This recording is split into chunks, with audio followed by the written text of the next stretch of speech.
Hello students, we are going through the chapter understanding laws. First is what is a law? Law होता क्या है? ठीक है, there are many rules that are made. बहुत सारे rules बनते हैं, बहुत सारे rules regulation बनते हैं, लेकिन उन rules को हम follow करते हैं और नहीं भी करते. But a law has legal enforcement for it. मतलब law वो rule होता है जिसके साथ कानून होता है. और कानून होने का मतलब है कि we have to follow it, otherwise we can be punished. Now the question is law applicable to all? क्या लॉ सबके लिए एप्लीकेबल होता है? तो definitely yes, law is applicable to all. All means all citizens. हमारे यहाँ देखिए, सबसे ऊंचा पद जो होता है वो राष्ट्रपति का होता है. He is the first citizen of India. राष्ट्रपति भी इस लॉ से ऊपर नहीं है, ठीक है ना.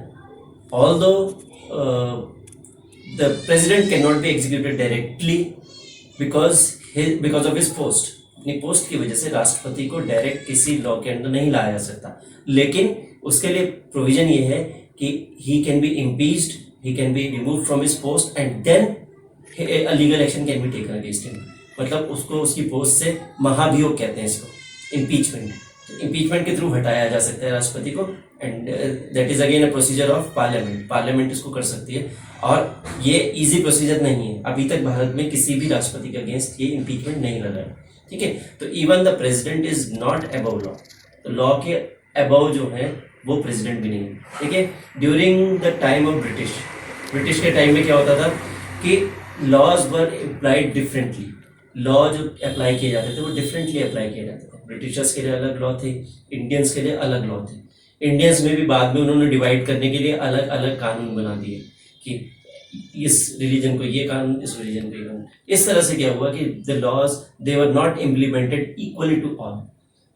बट अंग्रेजों ने क्या किया, धीरे धीरे जो कानून बनने शुरू हुए, तब उन्होंने क्या किया, रूल ऑफ लॉ इम्प्लीमेंट किया. Now rule of law is a word that is applied when the law is applicable to all irrespective of their caste, creed, place of birth, gender and economic status. ये सारी चीजें देखे बिना जब किसी को law implement किया जाता है, that is called rule of law. हालांकि अंग्रेज इसको पूरी तरह इम्प्लीमेंट नहीं करते थे. Britishers did not apply these things very Fairlie. वो उसको बहुत फेयरली अप्लाई नहीं करते थे, लेकिन फिर भी that was called a rule of law, ठीक है ना. तो इससे हमें ये पता लगता है कि that law is applicable to all the citizens of a country. किसी भी कंट्री के सिटीजन होते हैं उनके लिए लॉ पूरी तरह से एक जैसा एप्लीकेबल होता है, ठीक है ना. जैसे भारत में डेमोक्रेसी है, लेकिन उस डेमोक्रेसी का हम ऐसा नहीं है कि मनमाना फायदा उठा सकते हैं. We have certain laws that we have to follow, ठीक है. एक कॉमन सा लॉ है, हेलमेट पहन के चलना है, दैट इज अ लॉ, एक कानून है. लोग नहीं चलते, कई बार लोग नहीं चलते हैं, कई बार चलते हैं, ठीक है. So that is the breaking of that law. अब उसको उसका नुकसान कहाँ पर होता है, जब पुलिस पकड़ती है, या आजकल आपने देखा होगा सीपीयू, दे डार्क ब्लू ड्रेस में होते हैं, दे कैच अ पर्सन. जब वो किसी पर्सन को पकड़ लेते हैं, देन इट इज लीगल. तो तब वो लीगल वे सामने आ जाता है, एंड दे आर पनिश्ड, और उनका चालान कटता है. चालान इज दे हैव टू पे चालान, ठीक है ना. तो हेलमेट सुरक्षा हमारी है, लेकिन हम क्या करते हैं, हम उसको नहीं पहनते. हम सोचते हैं कोई नहीं देख रहा तो हम नहीं पहनेंगे, ठीक है ना. तो इन this way a rule becomes a law.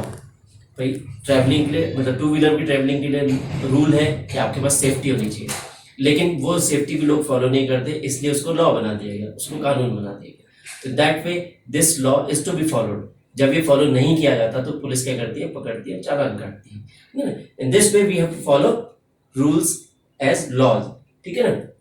Now punishment for breaking laws. कानून को न मानने वालों को क्या किया जाता है. जैसे मैंने आपको एग्जांपल दिया, हेलमेट नहीं पहनने वालों को चालान काटा जाता है, because it is a very minor offence that harms the person itself. मतलब इससे व्यक्ति को खुद का नुकसान है, इससे किसी दूसरे का नुकसान नहीं. दूसरी बात, if the offence is bigger, अगर ऑफेंस बड़ा है तो उस केस में क्या होता है, पनिशमेंट भी बड़ा होता है. तो according to the offence, according to the crime, the punishment is given. तो कानून को तोड़ने वालों को पनिशमेंट दिया जाता है, ठीक है ना. ये डिपेंड करता है कि किस स्तर पे कानून तोड़ा गया है, किस स्तर का क्राइम, ठीक है ना, उसी स्तर का उनको सजा मिलती है. ना how the laws are made. अब ये कानून बनते कैसे? देखिए, हमारी parliament is the prime body that makes laws. ये एक प्राइम बॉडी है जो कानूनों को बनाती है। इसका एक प्रोसीजर है, पार्लियामेंट्री प्रोसीजर है, that bill is produced in one of the houses of parliament. किसी भी एक हाउस में, लोकसभा और राज्यसभा में, दोनों में से किसी में प्रोड्यूस किया जाता है। Then it is debated and with amendments and suggestions it is passed from one house, then it is transferred to another house. When it is passed from another house, then it goes to president for signing, and if the president feels that there are some amendments that need to be done, president को लगता है कि कुछ amendments और किए जाने चाहिए, तो president क्या कर सकता है, उसको एक बार वापस भेज सकता है with suggestions। ठीक है, उसके बाद वो दोबारा से डिबेटिंग होगी और दोबारा से पास होने के बाद प्रेसिडेंट के पास आके when the president signs it then it becomes a law, तब वो कानून बनता है। तो उस कानून को बनाने से लेके और उसको इम्प्लीमेंट करने से लेके पार्लियामेंट एक बहुत इंपॉर्टेंट रोल प्ले करती है। ठीक है ना, इसको इम्प्लीमेंट तो एग्जीक्यूटिव करता है। Executive means the ministers, they apply the rules, they apply the laws, वो उन लॉज को अप्लाई करते हैं और नहीं मानने वालों को जुडिशरी सजा देती है। ठीक है ना, आपने पढ़ा था कि गवर्नमेंट के तीन हमारे उसमें अंग हैं, one is legislative, another is executive and the last one is judiciary. The legislative makes the laws, executive executes the laws, ठीक है ना, and the judiciary punishes those who do not follow the law. तो ये तीन अंग government के हैं। ठीक है ना, now The role of parliament is to be sensitive to the problems faced by people. लोग जो प्रॉब्लम फेस करते हैं पार्लियामेंट को उसके प्रति सेंसिटिव होना चाहिए। इसका रीजन ये है, the problem that is faced by people, I have given an example like the domestic violence. Domestic violence was very popular during the time when the women were not educated. जब औरतें educated नहीं होती थी, घर की स्त्रियां educated नहीं होती थी, या ये कहना चाहिए कि लड़कियों को पढ़ने नहीं भेजा जाता था। In that case they were beaten up or there were cases of violence in their families, family में ही उनके अगेंस्ट वायलेंस रहता था। तो इसमें क्या होता था कि लोगों ने ये महसूस किया कि इसके अगेंस्ट कोई कानून होना चाहिए जिससे लोगों में डर हो, लोगों को सजा दी जा सके। तो role of parliament is to be sensitive to the problems of people. Now this was a problem. इसके लिए इन्होंने क्या किया, protection of women from domestic violence act 2005 में एक एक्ट पास किया गया, जिसमें क्या था कि when there is violence against a woman in a family, then the person who is indulged in violence will be prosecuted। मतलब ऐसा व्यक्ति जो डोमेस्टिक वायलेंस में इन्वॉल्व है, जिसने डोमेस्टिक वायलेंस किया है एक वुमेन के अगेंस्ट, उसको सजा दी जा सकती है, ये कानून के दायरे में आके। ठीक है ना, तो that was in favour of people. इसके अलावा एक हिंदू सक्सेशन एक्ट था 2005। हिंदू सक्सेशन एक्ट में क्या था, that the sons, daughters and the mother of those children they will be equally given the share of property. तो पहले क्या होता था कि जब प्रॉपर्टी होती थी तो वो सिर्फ बेटों में बढ़ती थी, लेकिन बाद में ये कहा गया कि नहीं, बेटियों को भी उसका हक है, वो वॉलंटरीली उसे छोड़ सकते हैं, वो उनकी इच्छा है, but it should be given, a share should be given. And again the mother who is left behind, mother जो रह जाती है पीछे, जो बुजुर्ग है, जो अपने लिए कुछ नहीं कर सकती है, उसको भी प्रॉपर्टी में हिस्सा मिलना चाहिए। उससे क्या हुआ, उससे वो डिपेंडेंट नहीं रहे। ठीक है ना, तो that was Hindu succession act 2005।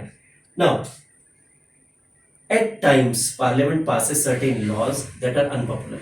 हालांकि आज़ादी के बाद ये बहुत कम हो गया, क्योंकि उसके बाद क्या होता था कि it is debated, extensively debated, houses of parliament में बहुत एक्सटेंसिव डिबेट होता है लॉ बनने से पहले, इसलिए ऐसा बहुत कम होता है कि अनपॉपुलर लॉज पास हो। ठीक है, नहीं तो उससे पहले क्या होता था, during British times in 1870 they have passed an act that was called Sedition Act 1870. Now, Sedition Act means that no one can raise his or her voice against the government. Government के against कोई भी अपनी voice नहीं उठा सकता था। Government किसी को भी पकड़ सकती थी। अगर कोई ब्रिटिशर्स के against बोलता था तो he can be directly sent to jail, direct बिना किसी उसको जेल भेजा जा सकता था। तो इस तरह के प्रोविजंस थे। एंड एक तरह से अच्छा भी हुआ कि ऐसा लॉ ब्रिटिश गवर्नमेंट ने पास किया, because the Indians they were very eager to get self respect. अपनी सेल्फ रेस्पेक्ट के लिए वो बहुत उसके बाद बहुत ज़्यादा उद्यत हुए।